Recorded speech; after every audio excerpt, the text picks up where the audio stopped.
आहे त्याने प्रभूपासून मला काही मिळेल असं समजू नाही. पण आज मला प्रभूला म्हणायचे नाही, आता मी संशय नाही धरणार, मला तुझं ज्ञान मिळू दे. येस आमेन. मला तुझं ज्ञान मिळू दे, मला तुझ्या ज्ञानाची गरज आहे. आणि प्रभू काय म्हणत आहे, तो दुहेरी मनाचा माणूस आपल्या सर्व मार्गात चंचल आहे. जर आम्हाला संशय आहे तर तो आम्ही दोन मनाचा होईल की नाही, मिळेल नाही असं माणूस आहे, दुहेरी मनाचा चंचल.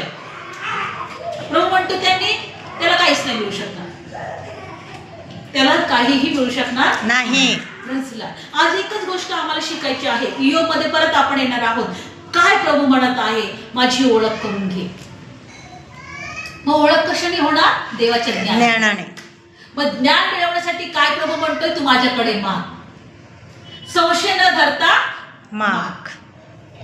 आणि संशय जर धरत असेल तर तो वाऱ्याने लोटलेल्या समुद्राच्या लाटेसारखा आहे.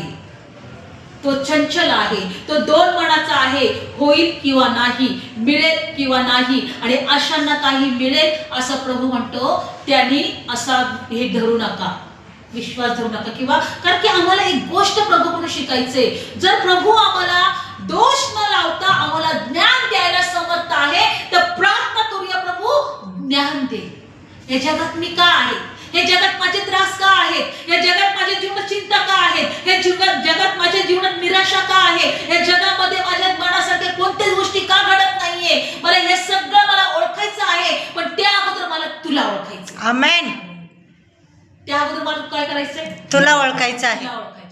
तू देवाची ओळख करून घे, शांतीत राहा, म्हणजे तुला कुशल प्राप्त होईल. आमेन. हालेलुया.